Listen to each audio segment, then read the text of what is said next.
Hello and welcome to the fourth update of Tri-Campus Games. As you can see behind me, it's nice and sunny, but earlier today we did suffer from torrential downpour. Indeed, the tennis did have to move indoors today. However, the rest of our students were unfortunate enough to have to brave the English summer. And we're going to look at the racket sports first, which began at 10 o'clock this morning.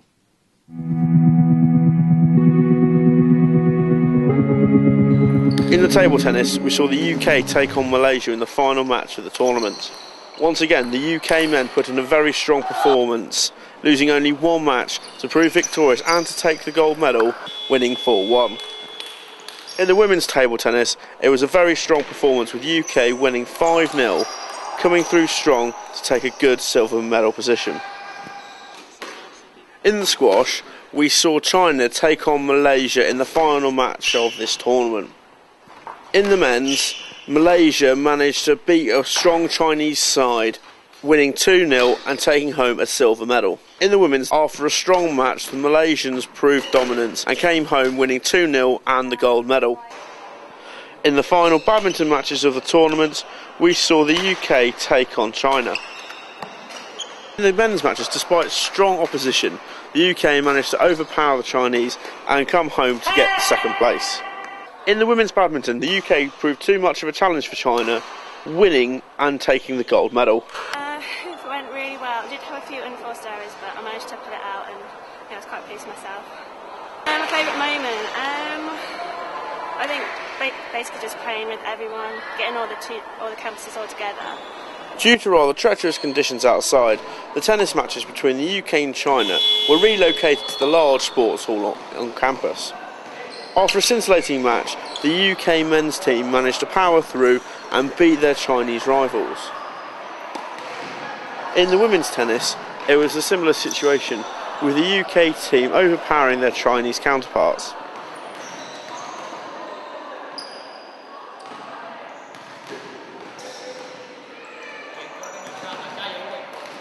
So, how was that last match for you?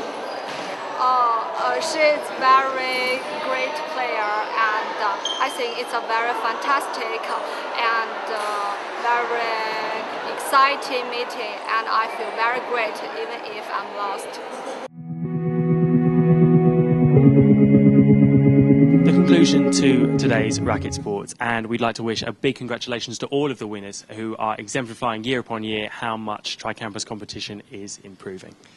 Now to ball sports. UK played exceptionally well today against China in volleyball, and it was great to find out that players on both teams have known each other for 4 years now through Tri-Campus Games. Meanwhile, in football, the UK and Malaysia jousted out to see whether or not we could have a clear winner rather than a goal difference decision. And in basketball, Malaysia and China both vied for the silver medal. Let's take a look at those sports now.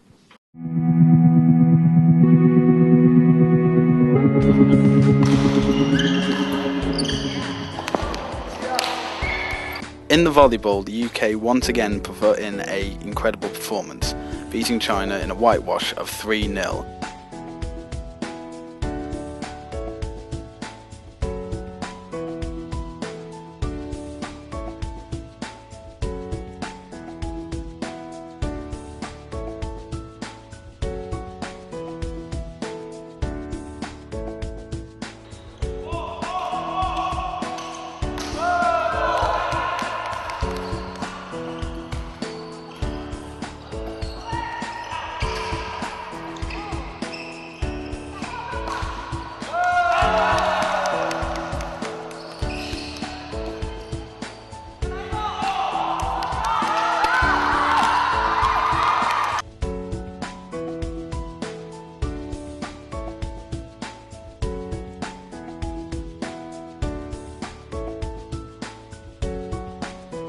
In the basketball, the Malaysia and China men's match was incredibly close, just like yesterday. However, although China were able to hold on as much as they could, Malaysia just proved too powerful and won the match 33-29.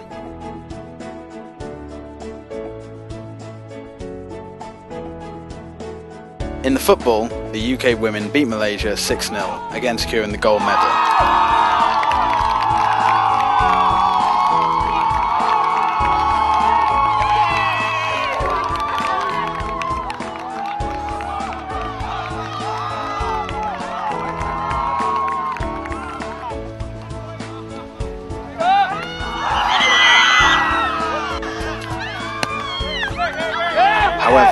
Malaysia men outclassed UK in the score of 4-2.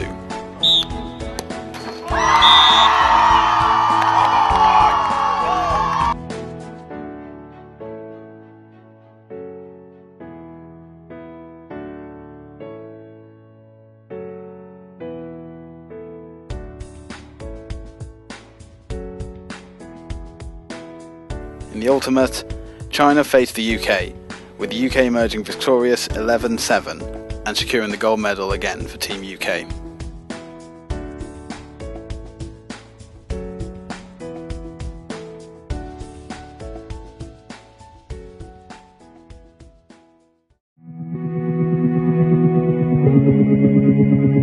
Basketball was a very tense affair, witnessed by Sarah Williams, the current AU officer.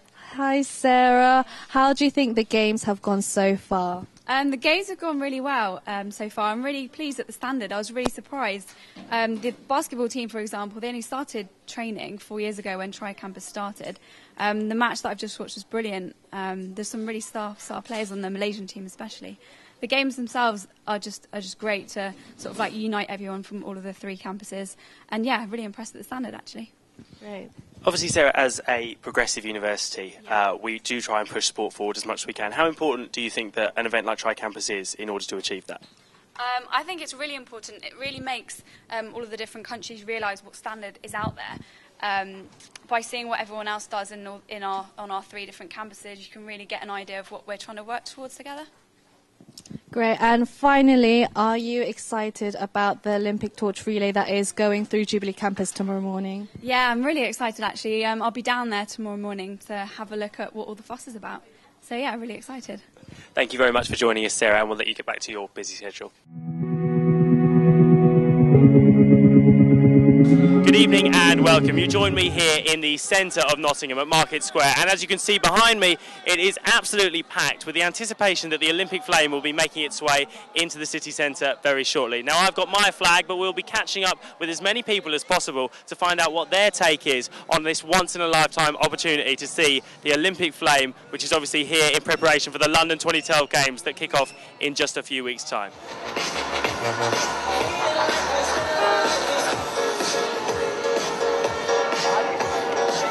I'm now very privileged to be joined by 2 of our Malaysia campus students. Here is Hen Carson and Julia Lozi Yan.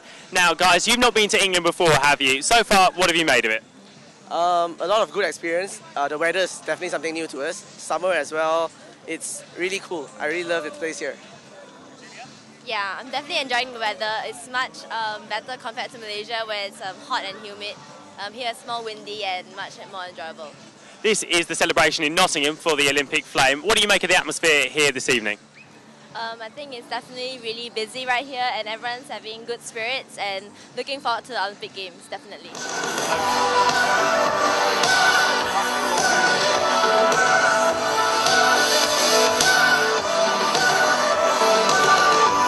Well, I'm now very privileged to be joined by the tournament director of Tri-Campus for Nigel McLaughlin, also the Director of Nottingham Performance and International Sport. Nigel, obviously the Tri-Campus has gone off without a hitch. Are you pleased about that?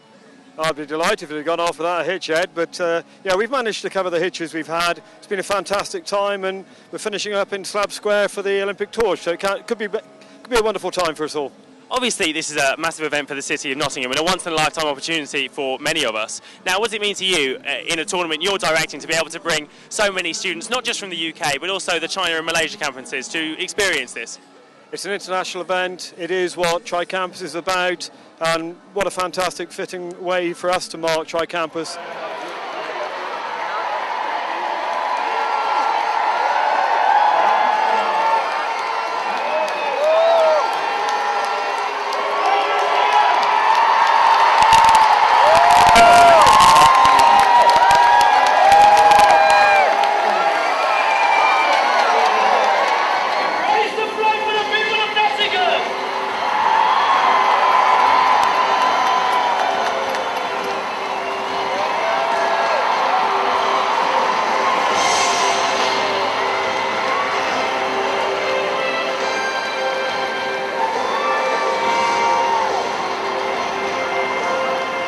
Well, the Olympic flame has finally arrived, carried in, of course, by Nottingham legends Jane Torville and Christopher Dean. The crowd and atmosphere have been absolutely fantastic, and they were treated to fantastic performances as well by, of course, Lloyd Kessian and various dancers and other talented members of the Nottingham community. Now, we have to wrap this up, unfortunately, but it would be great to stay longer. However, the Torch will be making a stop by to Jubilee Campus tomorrow, so we look forward to seeing you again. Thank you and goodbye. What an experience it was for our athletes to be able to see the Olympic flame, which of course arrived in Nottingham City Centre earlier on this evening. Now I'm afraid that is all we've got time for today. However, you can still keep up to date with what's going on at Tri-Campus. Hiron? You can keep in touch on facebook.com/Tri-Campus Games and youtube.com/Tri-Campus Games. And of course we still have the Twitter feed up and running at Tri-Campus Games, and if you want to get involved, just hashtag with TCG4. Thank you for watching, and you can join us tomorrow for another Tri-Campus update. Thank you.